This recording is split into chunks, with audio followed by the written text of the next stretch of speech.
Hello YouTube, welcome to this fine day, and today we are going to have a look at Teshar, Ancestor's Apostle in Historic Brawl. This deck aims to win by using the commander for various infinite combos and protecting it with a fair stacks beatdown plan. So, the commander, Teshar, is a 4-mana 2/2 flying bird in mono white, and then whenever you cast any historic spell that is an artifact, a legendary, or a saga, then you have to return a creature card with mana value 3 or less from the graveyard to the battlefield. So, first and foremost, this is not a card you usually play on curve unless you have a 0-drop to go with it and go for immediate board impact. Like, you play Teshar and you already have your graveyard set up and you can play cards to go with it, right? That is the first important thing here. For our, fair plan, let's look at that for a second.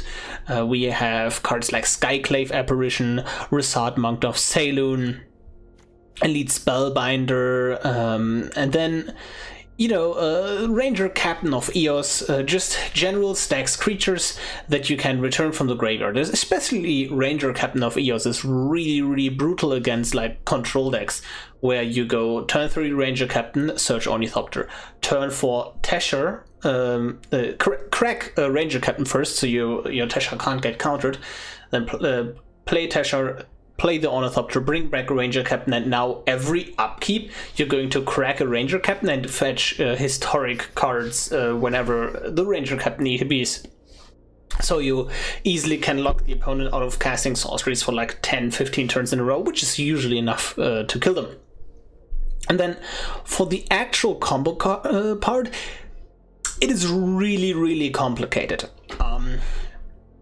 99% of your combo kills are going to involve Ashnod's Altar or Altar of Dementia. Basically a free sacrifice outlet. And then the way you win with your infinite loops is actually milling the opponent out with Altar of Dementia. So you need 4 basically pieces for an infinite combo. You need Teshar, you need a sack outlet, these two. You need a card advantage creature that is recurable. For example, let's have a look at Trusty Packbeast. And then you need a cheap artifact that you can repeatedly play. So, for example, let's say we have a Tormod Crypt, right? So we have Teshar, we have Altar of Dementia, we have Trusty Packbeast, and we have Tormod Crypt. And well, specifically Trusty Packbeast is a bit weird because it requires another 0-drop. So yeah, let's say Ornithopter, right? So now we Altar of Dementia, sacrifice the Packbeast, mill them for 2. Now we play Tormod Crypt, returning Trusty Packbeast, which in turn returns Ornithopter to our hand. So Beast in play, Crypt in play, Ornithopter in hand. Now we sacrifice the Crypt, we sacrifice the Packbeast, mill them by 2. Play Ornithopter, return Packbeast, return Tormod Crypt to our hand, and so on and so forth. And now we have infinite mill. The actual amount of infinite combos in this deck is really, really high. And you're basically going to freestyle a lot of the time. If you want to have an in-depth guide, I've written like a guide on my Discord. The link is in every video description. I highly recommend you to join, especially if you want to learn more about this deck. And you can just ask questions there. But the deck is really, really complicated in terms of combos. And then you also have a bunch of different tutor lines, especially with Pyre of Heroes and overlapping creature types. There are like a lot of creature types that are relevant. Like even Dog is relevant when you go for Selfless Savior into a Spirited Companion, right? Like there are a lot of weird niche lines and it is basically too much to explain. So especially for this deck, I highly recommend to check out the Discord, join, learn more about the deck there, and I will answer all of your questions to the best of my ability there. Yeah, that is basically the deck. A lot of talking, and yeah, let's see this in action. It is just much easier to show than to actually explain what is going on here. So let's do it. If you like what you see, consider subscribing to the channel, and let's play some Magic. We are ready to play against Cody, Vociferous Codex. And any hand that doesn't have Altar, you could just mill to get 7 more looks at an Altar, really. I do like Fateful Absence, and I do like having an Ornithopter here. We can cycle the Chromatic Star. If we draw a 3rd land, it's possible that we're just going to Salvager of Ruin the Chromatic Star back to hand. Yeah, lots of lines here. I kind of like it. Enough things to do, basically. Yeah, and now we just pass the turn. We don't play anything really here. So now we are interesting. We do, however, like the cycle Chromatic Star line. So Salvager of Ruin. And if that gets countered, that's fine. Thrill of Possibilities. There's also the option... Nah, this is just better. Because next turn we can go Teshar, Ornithopter, return, Salvager of Ruin, and that effectively protects Teshar, which I really like. Although it is very likely that next turn we just go Guardian Idol, Fateful Absence, kill Cody. Because Cody decks really struggle once you've killed Cody. Like, especially if you never let them Cody once. Ramos, Dragon Engine, sure. Do we just go for the Salvager of Ruin line? The issue with the Salvager line is that we're losing a bit of value because we kind of want to cycle the Chromatic Star away. I'm currently also looking at using the Skyclave Apparition on Cody and then returning it with Rescuer Chwinga, but that might just be too much removal because like they're likely not likely going to play permanents. We also have the option of just going Skyclave Apparition, Chromatic Star. But then, I mean, I kind of like that. Oh, let's just go for this line. Teshar. And now we have some protection. That's fine. If they board wipe us, that would be unfortunate, right? Or exile the Teshar.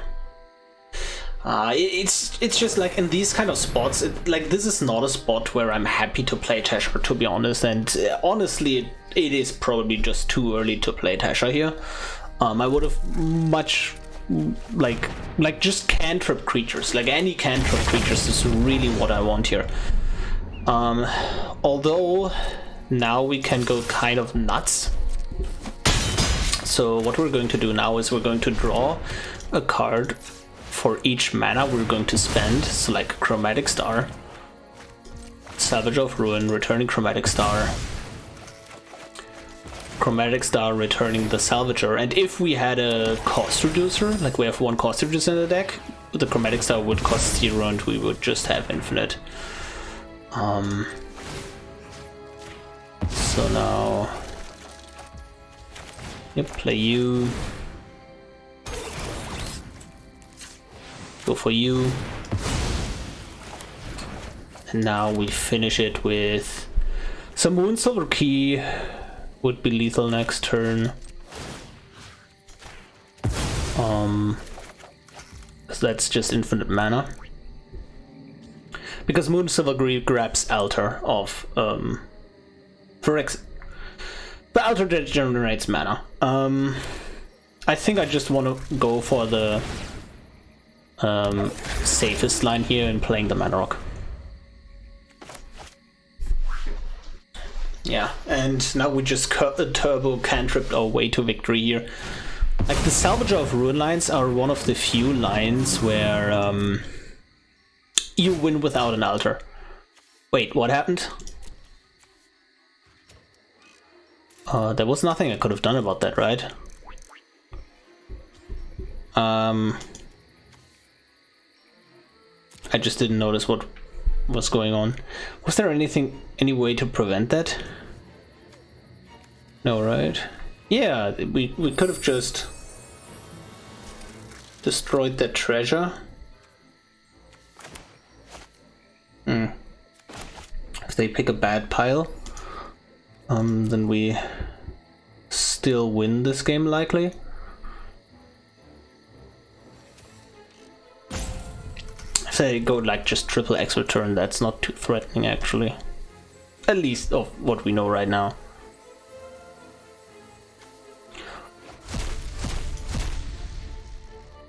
Yeah. So I think we just get hit with an ancient silver dragon. Is that the play? Because if they dig 2 extra turns, what digs them deeper towards stopping us, really? Now let's just give them 2 extra turns. Oh wait, it's like this.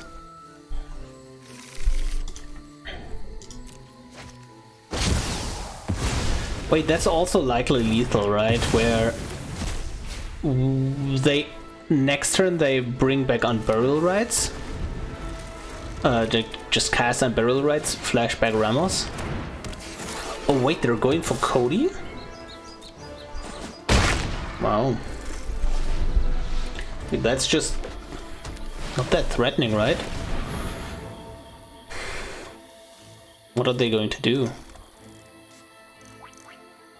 Oh, if they keep flashing back time warps.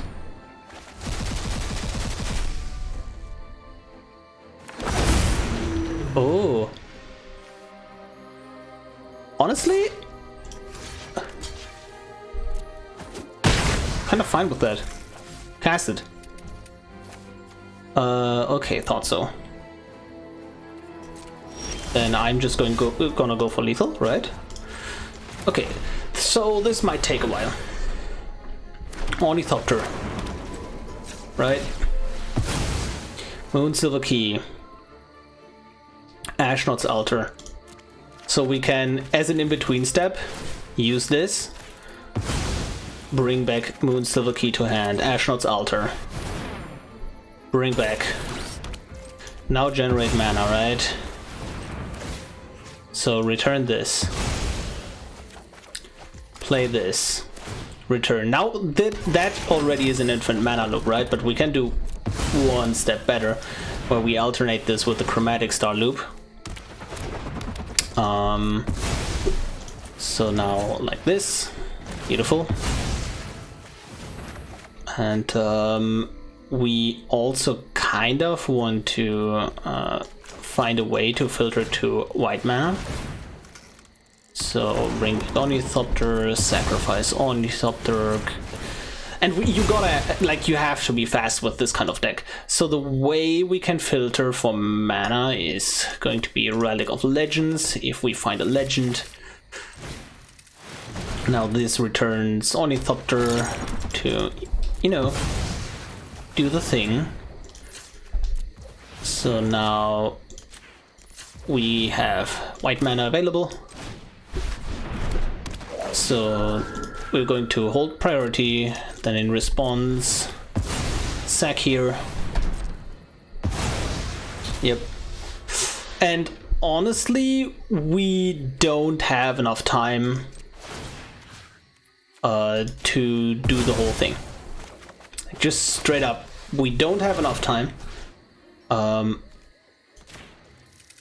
Which is kind of an issue. So now there is a Tormod script, which is pretty relevant in my opinion.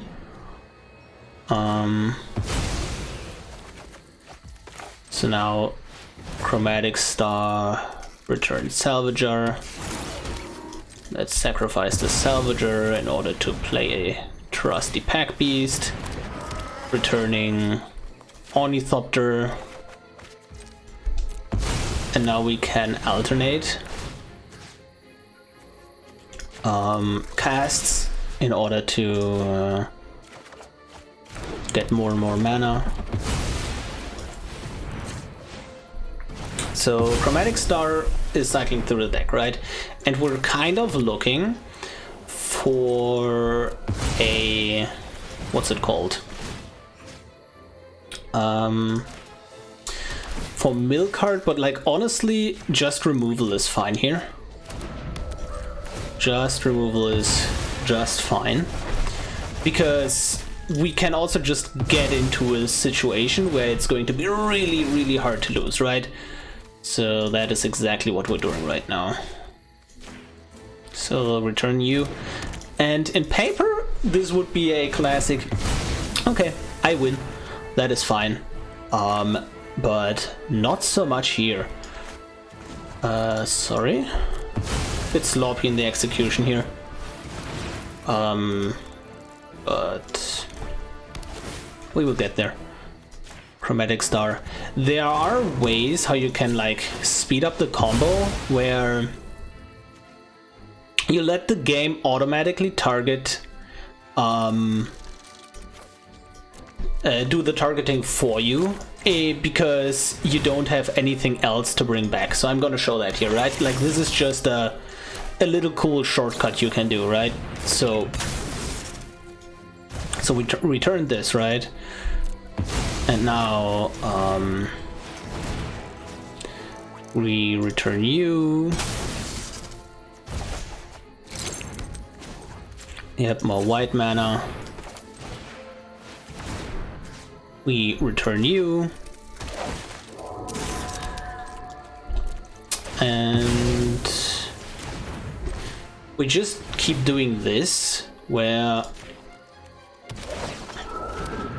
now we are in a spot where the only card to bring back automatically gets targeted, right? And if that is the situation, we can just go, hey, this is a glass casket, now Packbeast automatically gets triggered, automatically returning this, right? So now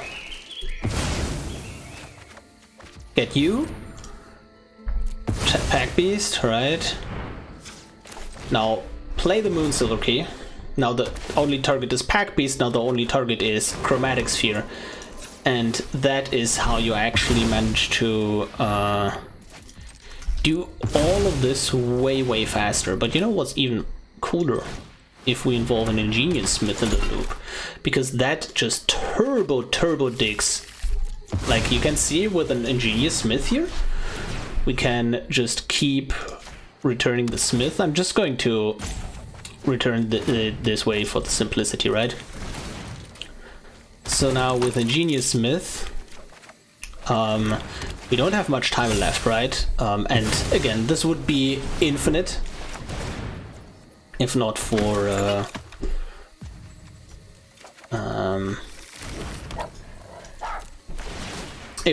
timer, which is an issue in this kind of deck.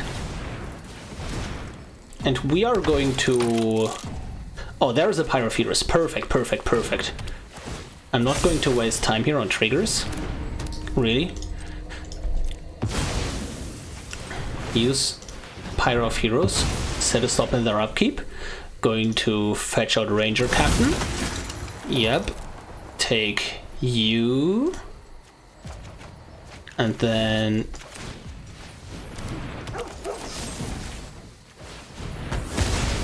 use Fateful Absence here, and we kind of did it.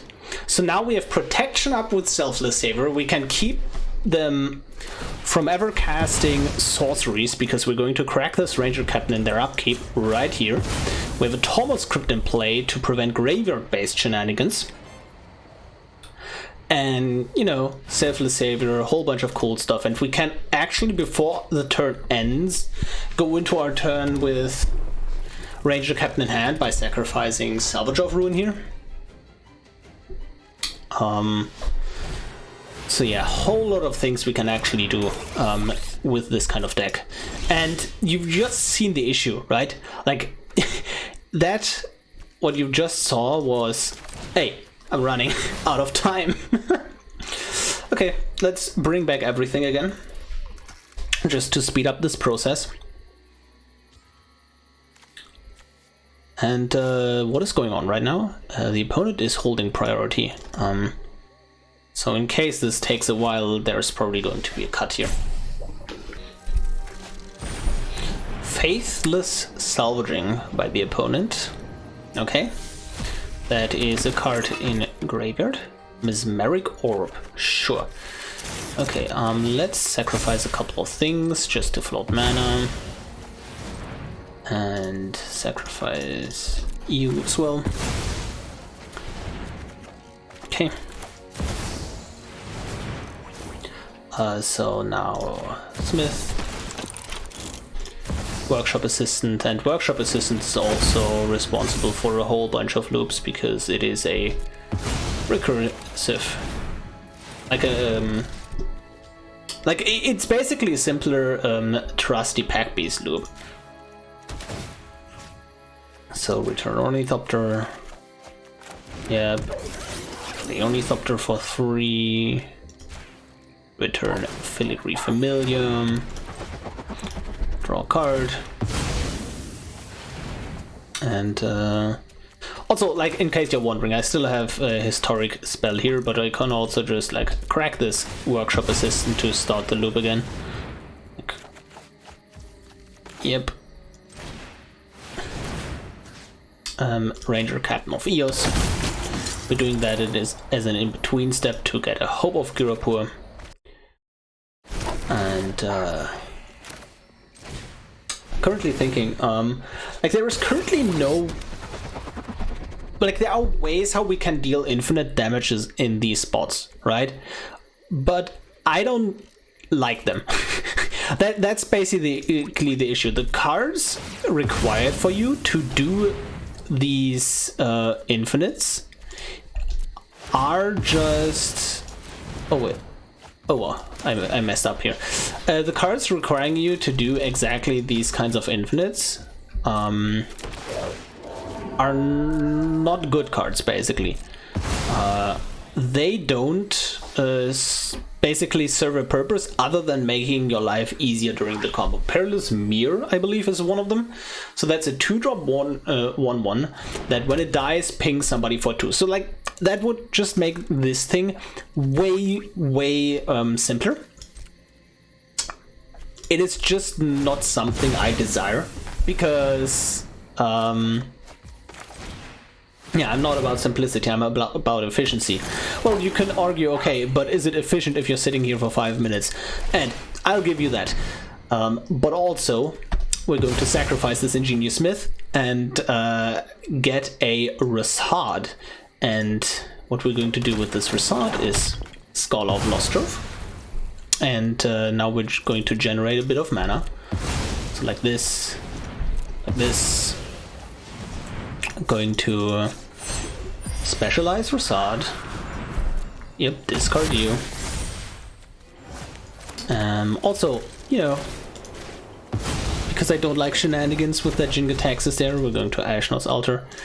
And now we're just going to go into beatdown mode because I don't think this is a board state that the opponent can beat. Yeah, I was thinking about that as well. GG. We are ready to play against Azer the Lawbringer. And this kind of shows, like, this deck is very landlight, but we can kind of deal with it, and those are the kind of hands that can deal with it. Do I need to deal with it? Likely not. Oh yes, Hope of Ghirapur is an excellent lock piece, and then we're trying to prevent them from ever casting non-creatures again. And like, we're going to drop Teshar in a turn where we crack the Hope of Ghirapur, and play Teshar, play another artifact, and then we just basically recur Ghirapur for the rest of the game. Non-disassembly is a great card here, but we don't have anything to sacrifice. Maybe we're willing to sacrifice the Pyro of Heroes here. Kind of like that. It's so... The card is so good. No, I can't do that to myself. I'm very sorry. So now what we can do is Hope of Ghirapur, Salvager of Ruin, Hope of Ghirapur. Is there a need to do that? Likely not. I'm completely fine if the Salvager gets countered. Or if they board web us. Now we kind of... Honestly, just drawing a land here would be good. Because then we can Kyla's Reconstruction for 2.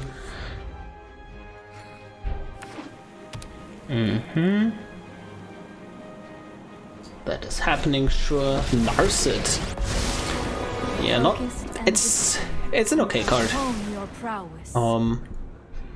Against us. Nothing super insane. Okay. We are going to... Yeah, let's just kill the Narset. Disassembly the Renegade Map away. Could also... this is 3 CMC construct, right? Oh yeah, I have a line that I like. So we're going to Rescuer, return a land, make our land drop, sacrifice Pyro of Heroes, turn this into card advantage in the form of Faceless Agent. And then search a human, which is going to be Esper Sentinel. Yeah, I really like that line. Because now we have the actual lock going, where we are able to attack him. Opt, sure, that's fine. Scry top. Now Hope. Prevent them from casting non-creatures until our next turn. Teshar. Esper Sentinel. Return Hope. And then next turn we can guaranteed get a historic card in our hand with a non-disassembly. But before that, we kind of want to have a 2-drop human that we can turn into a... What's it called? Into a Ranger-Captain. So just in case they have...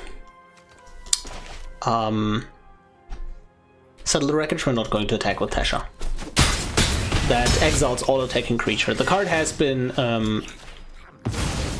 not like that card hasn't been a meta card in a while, but yeah. We're going to turn this Esper Sentinel, but we can also we can do tricky stuff. We can go Faceless Agent, Lauren, and then when Lauren or another legend enters, you can return an artifact. So that returns Hope of Ghirapur, which in turn, yeah. So Faceless Agent, Lauren enters, returning Hope to hand. Hope is a legendary. So now we are going to return Faceless Agent. We're going to see what we draw. Draw. And then sacrifice a historic permanent. That returns. That enters because it is legendary, returning map. And then map enters as well, returning Rescuer. And then that allows us to return Faceless Agent to it. Seems decent. We can also just not put anything into hand, by the way, but like this way we're kind of protected against board wipes, which I can't cast anyways. So yeah, like they're locked under Hope of Ghirapur, which is pretty brutal. Pretty brutal. So now We didn't get a 2-drop human again to turn that... Oh, like a soldier as well. Is that a soldier? No, you're a spirit. I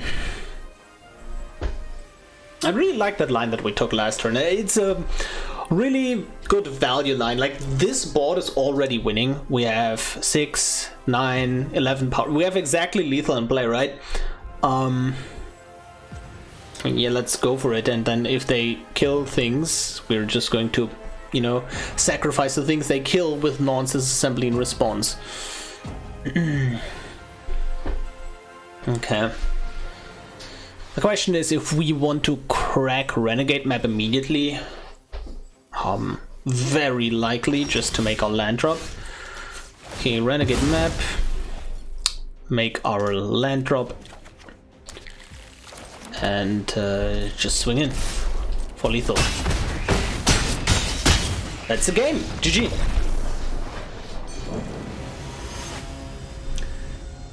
We are ready to play against God Eternal Cabinet.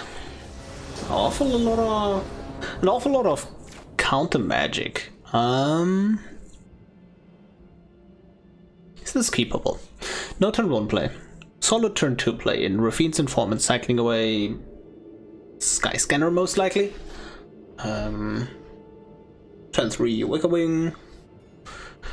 We can also cycle away something else, but you know, as usual with these kinds of hands, we could just take another look at a different 7. Oh yes, you guys know exactly what's about to come here. Turn 2 Idle, turn 3 Restoration. Like we could also just lock them out earlier if we draw more lands. No, that I don't think. Like we need to top deck planes basically. Yeah. Oh no, just 1 planes, right? Yeah, we just need to top deck 1 planes here. Double white being awkward here, but it's fine. And oh, this Resort is so good though.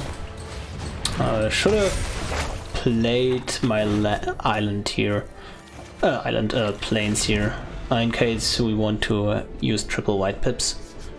So yeah, playing this Buried Ruin here was a mistake. Although we don't really have a way to go triple white pip, do we? Everything costs 3 here. That's an issue, but you know, it's a common issue. Swift foot boots, do we care? No, we don't. We are just going to discard a planes and return a planes. And we can also very tricky. Yeah, I just like getting the Ranger-Captain play here, and then we are just going to take a nothing special, just Hope of Ghirapur, and then just hold that in hand for next turn. So we have 1 more historic card, and then we'll look like we're going for a double lockout plan where we're going to crack Ranger-Captain in their turn and in our turn. And then we are tutoring our combo with Inventor Sphere. That is the current idea. And then like Swift Foot Boots on Eternal Cabinet is not that of a threat really. I don't care, to be honest. Okay. And pass turn. Okay. So we start our turn by cracking the Ranger-Captain. We don't care about the like we... Yeah, no. We also don't want to give the card with the Solemn Simulacrum. Now they can't play non-creatures, right? Yeah, beautiful. 1, 2, 3. Teshar. Hope of Ghirapur. And Ranger-Captain searching for... Let's search for... Or we could also just... We could just play a Selfless Saber in this spot.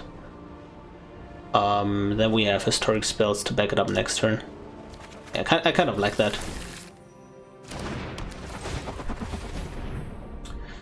Okay. Not that the Selfless Saber is relevant, but the other ones are relevant, if that makes sense. Like, this is the only one we can play without losing historic value in this kind of spot.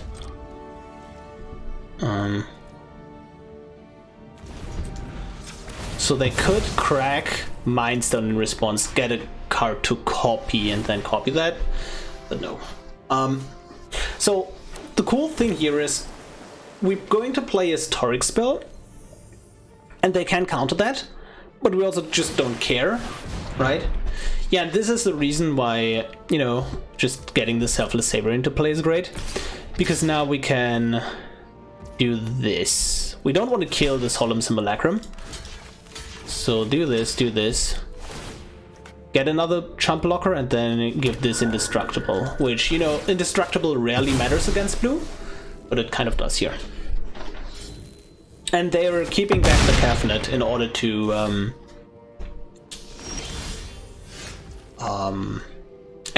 not get hit with the Hope of Ghirapur. So now we're going to start with a not so relevant artifact creature, and that is going to be Wicker Wing Effigy in this case. And because like Foundry Spectre is just like slightly more relevant. Ranger-Captain. Yep. We are going for an Ornithopter. We're going to crack the Ranger-Captain. We are... we should have maybe went for Esper Sentinel. That's fine.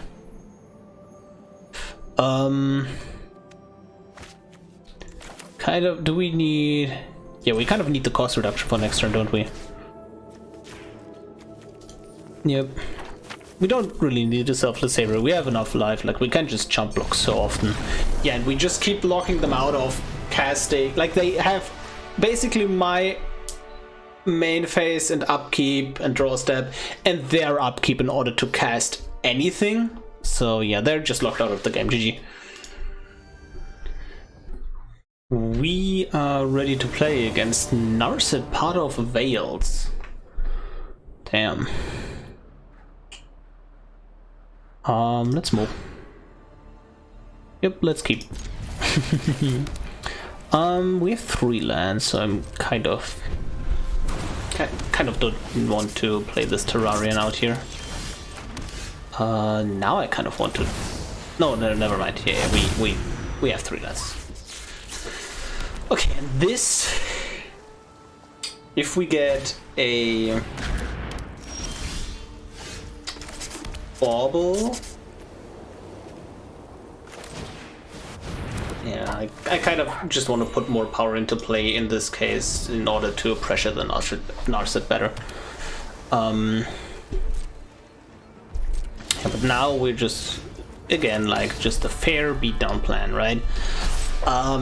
If we had like played Workshop Assistant and then drawn like Bauble or Tormod Script, then that would have been a theoretical turn for kill, but that's just not going to happen against Mono Blue, you know? Okay, pass turn. And now we're going to be patient. There's a lot of attacking for 3 power each turn. Okay. There's also consideration to just sacrifice this board for value. If we sack for value, by the way, we're just going to, you know, target ourselves. What we're going to do now is, like, we now have another 1-drop artifact that we want to keep in hand to play with Teshar to start our combos off. So now we are going to draw with Terrarion, mill ourselves with Assistant. Oh, there is a Wizard class, that's fine. We have Swords to Plowshares. Yeah, we just turned this into another card, basically. I should have... No, let's just start on this.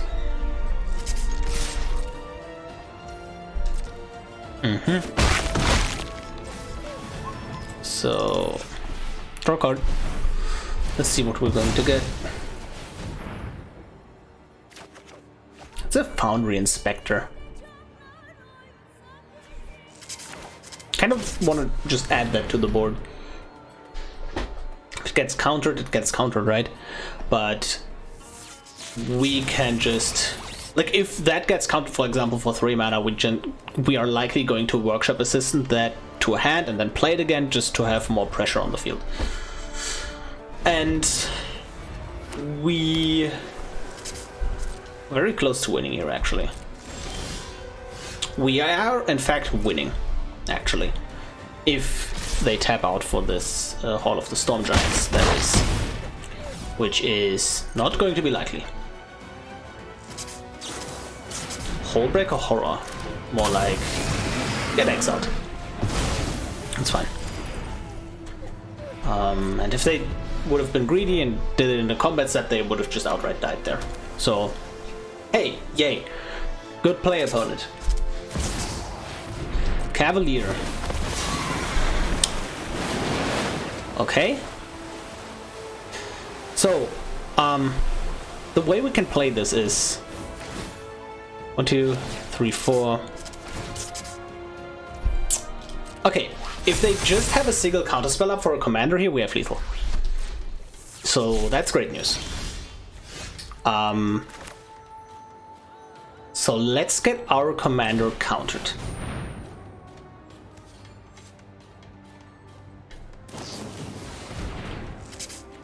Resolve. So, Ashnod's Altar. Filigree Familiar. Then Assistant, returning Terrarion, and then we're going to Teshar here, sacrificing Foundry Inspector. So now we can just Terrarion again. That brings back Workshop Assistant. Workshop Assistant. Sacrifice. Filigree Familiar. And then Springleaf Drum, returning Workshop Assistant. And now Infinite. Because it is. Just is. So return, yep. Also, I did an oopsie here. Yep. Yeah, we want to loop this. So now, sacrifice Filigree Familiar, draw a card, gain a life. And now we're gaining mana while doing this. And then eventually we can switch to milling them. Yeah, that is pretty good, isn't it? And again, like, yes, we theoretically have lethal here, but it just takes ages.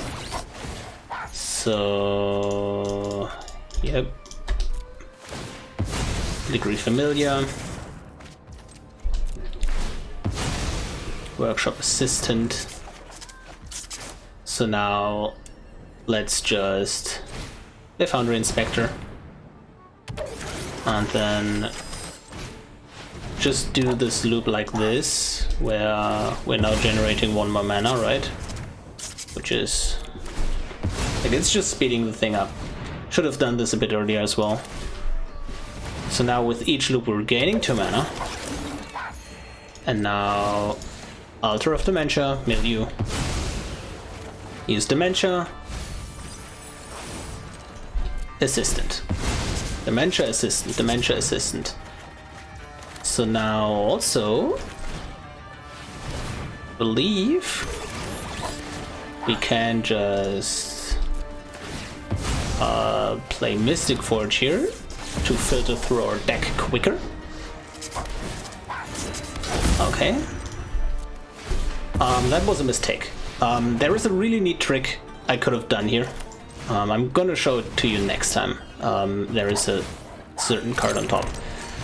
Yeah, and they concede. So, the trick I was talking about, if you have a card on top, right, and you have 0 mana and you have...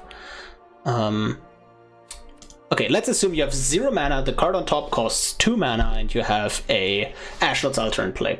Instead of clicking on the familiar and then drawing the card, so it's not on top anymore, you can't play it off the top, what you want to do is you want to announce casting a spell. And this, the way this works on Magic the Gathering Arena is you first drag the spell, and then you say, you tell the game, hey, I want to cast this. And then you can pay with the familiar as a cost instead of just floating the mana. And what that does is you put the spell onto the stack by actually sacrificing the familiar. So by the time the trigger of Filigree Familiar draws you a card, the card on top is already on the stack, so you draw the card below it. Yeah, that's just a neat trick, and I kind of mess it up, but that is it. GG. We are done with the games. I hope you enjoyed them as much as I did, and yeah, that is Teshar, Ancestor's Apostle in Historic Brawl.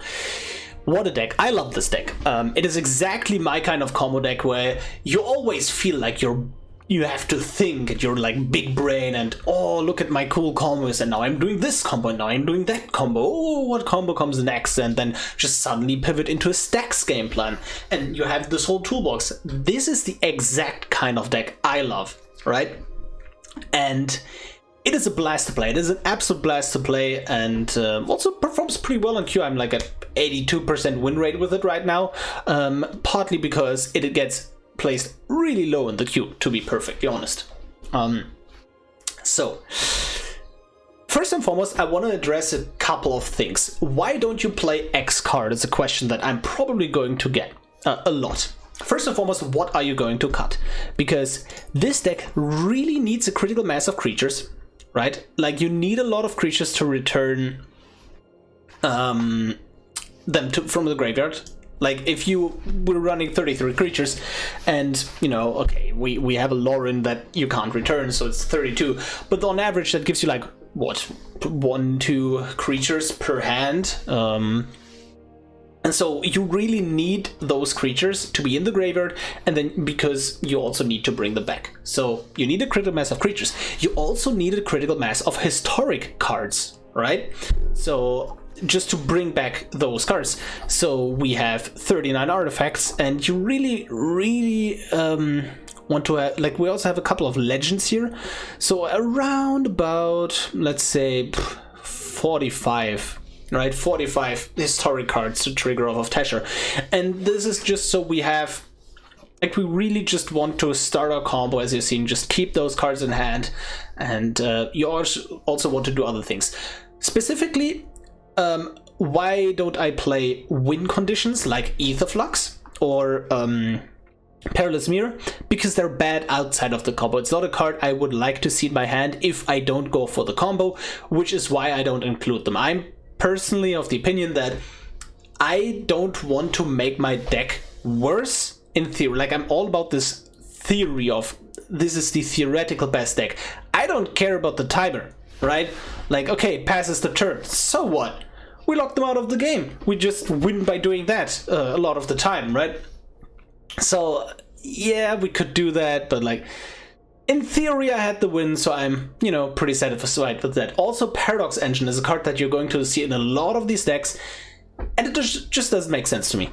We don't really play a lot of mana rocks for Paradox Engine to be good in the first place. And then, when is Paradox Engine actually helping us? There are a couple more infinites we can do with Engine in play, but most of them require altars anyways. Like, you need your free sacrifice outlets. So why do we need Engine if it only works most of the time if we already have a free sac outlet in play, which usually just wins the game anyways? So this is why we don't play Engine. Yeah, with those card choices out of the way, let's look at how budget friendly this list is. And the answer is no. And I say no, like, there are actually quite a few commons and uncommons.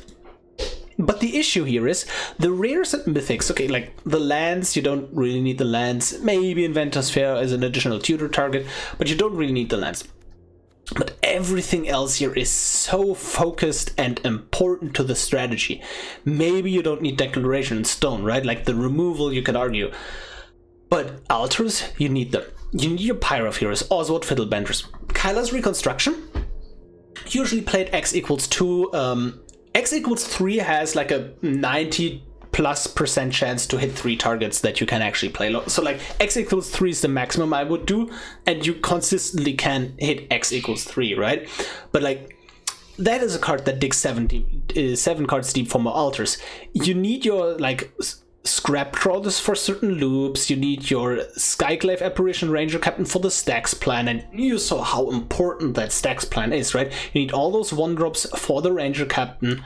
You need efficient interaction, otherwise you're just gonna get run over, because you saw like one of the problems of the deck is not having enough things to do on turn 1 and 2.